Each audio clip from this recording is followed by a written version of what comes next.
Hi family, welcome back to the channel. I hope each and every one of you guys is doing well today. I have attempted to give this message via live stream, and we were just having a lot of technical difficulties. So if you were on the live, you would have heard a little bit of this message, and if you weren't on the live, here it is. Based on the title, God goes before us and he's doing the heavy lifting for us. And it's really true. You know, we serve this loving, great father, good shepherd, that he really is not spontaneous. Like, he really plans things, okay? He's strategic, he's a planner, okay? He knows what the future looks like, all right? He cares about the little details of our lives. So he plans things, all right? And he goes before us. He creates a path. He makes a way, okay? And, you know, he just, if you can picture, right now, like I live in New England and it's always snowing. It's just, we're having a lot of snowstorms. And so there's it's always snowing, right? So I love when right after a storm we go out and I walk my dog.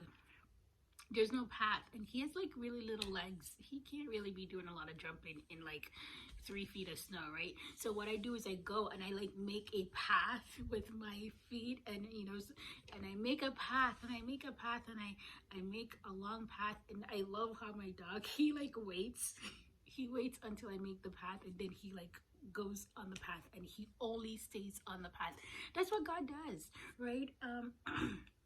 He goes before us and he makes a path, okay? Because he's like my kids, they don't, you know, they don't have a lot of strength. They get weary, they get tired, they have little legs. I mean, like, they can do so much and no more. Without me, they can't, they're nobody. They can't do much, right? So he goes before us and he does the heavy lifting, okay? He does the hard stuff, right? And then he comes back to us and then he says, now you go. So if you're in a place where God is saying, now you go, you know, God could, whatever it is that God is asking you to do, he could be asking you to move to a completely different state, different country, okay? Where that's scary, you know, that's scary. The unknown is very scary. And you're like, how am I gonna do this? All that, right? Just know, before God comes to you and tell you to do it and tell you to go forth, he had already made a way. He knows exactly what you're gonna need in that right country, in that new state, in that new environment. He knows you're gonna need a job. He knows you're gonna need some community. He knows that you're gonna need a place to stay. He knows all of that, right?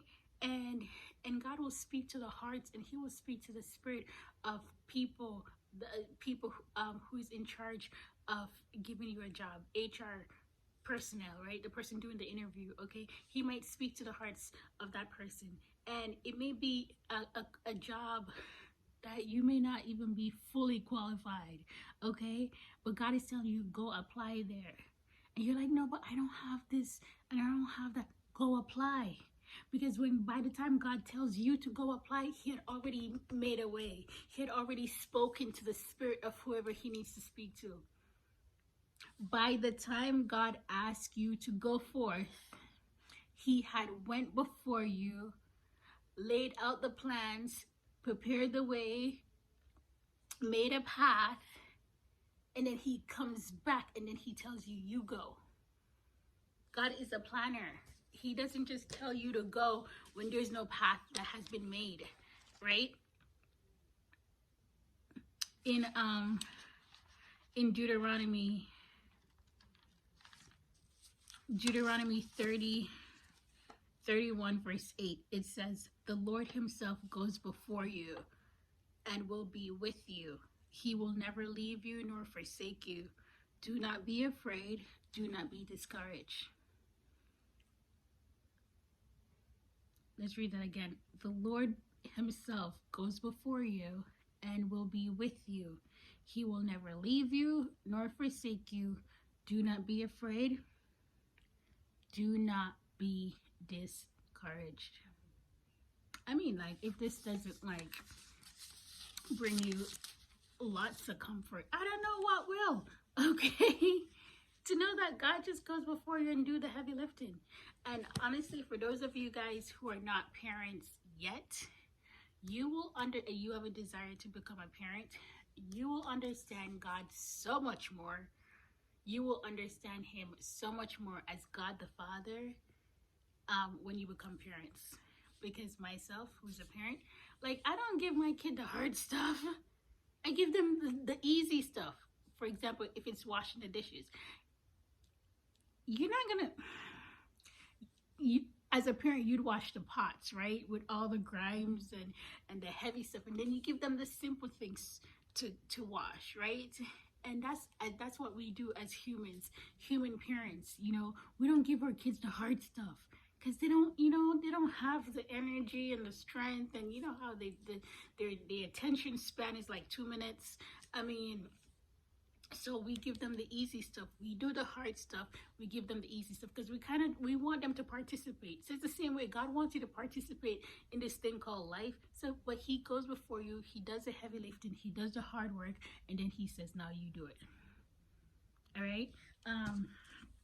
When it came on to the Israelites, you know, the story of Rahab in Joshua, I love that. This is like one of my favorite stories.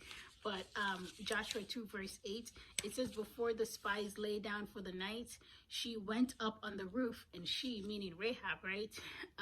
When God needed the Israelites to take over the land of Canaan, right? So the spies were sent to seek out the land, you know, spy out the land and see what's up, right? And there was Rahab who helped the spies carry out that plan, right? But before they went and rest, she went up to them and she was like, hey, listen, I know that the Lord has given this land to you, and that a great fear of you has fallen on us, so that all who live in this country are melting in fear because of you.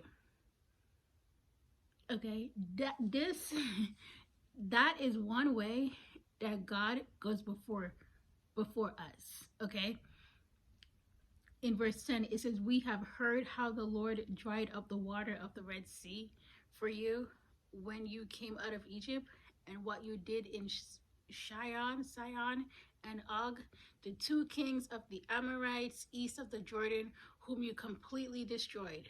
Okay, when we heard of it, our hearts melted, okay, and everyone's courage failed because of you. For the Lord your God is God in heaven above and on the earth below. They were so fearful of the Israelites ahead of time that it says that they lack courage, right? Everyone's courage failed. I mean, when you're fearful, it's almost like paralyzing, you know, knowing that here is these people who serve this great God, who they have heard have done all these wonders and miracles. Okay, just imagine you being the enemy and you hear that God parted the Red Sea. There's a God out there who can part Red Seas or seas in general. I mean, that would scare me. I mean, I'd be converted immediately. I'm like, who is that? You know what? I want to be on his side. Okay, I want to be on that side. To this day, he's still the same God. Yesterday, today, and forever. I want to be on the side of the God who can do that. Okay, so they're getting news about all the things, the miraculous things that God is doing in the lives of the Israelites, and they're filled with fear. Okay, so that is one way that God went ahead of the Israelites, filled their enemies with fear, okay, which made it so much easier for them to attack because they had little courage. Okay, smart, I mean, great tactic. And that's what God does. He does that for you. He goes before you. He does what he needs to do. He will speak to the hearts of people, or he will allow your enemies to fear you, whichever, just so they can back down and stay away. Back down, stay away, run away. Okay? He make a way. He open up doors. He goes before you and he opens up doors. Your one job is to walk through the door. An angel of the Lord was the one who went to Joseph and told Joseph what he needed to hear so he could stay and be married to Mary. God knows when he needs to go before you. He knows when he needs to intervene. That is a loving God. That is a loving God. So trust and believe, friends. If you're in a place where it may feel hard right now, and you're like, gosh, this is hard. I can't even imagine God going before me and doing the heavy lifting. I've been at a place before where I'm complaining. I'm like, this is hard. This is this, that, and the other. And God is like, and God would show me. He'll give me a vision of like how much harder it could have been. And I'm like, you know what? Disregard the complaining. I mean, throw it out. Just disregard it. I mean, never mind. Never mind. Okay? So, it may feel hard for you right now. But had God not gone before you and do the heavy lifting, it would have been harder. It would have been harder. All right? He's a good father. He knows we are of little faith sometimes. He knows we are of little strength. He knows we get weary, we get tired, we faint. You know, we get exhausted, lethargic, all the things. And he goes before us and he's like, let me do most of the work. Let me do most of the work. And then I'll have them walk on the path. So I don't know what it is that God is asking you to do, friend. You have to trust. You have to trust that he had went before you and he worked it out. He worked out the details, friends. He worked out the details. He made the way. He opened up the door and then he came back and he's telling you to move forward. He's telling you to start that. He's telling you to write that. He's telling you to go back there, go there. He's telling you to start that. Move there, leave there. Get into that relationship. End that relationship. Trust and believe. He had already figured it out. He already know how it's going to work out. This walk with Christ is going to require trust. He's not a crazy person. That's the enemy's job. He loves you and he wants the best for you. Trust and believe. All right, guys. Thank you so much for watching. Talk to you soon.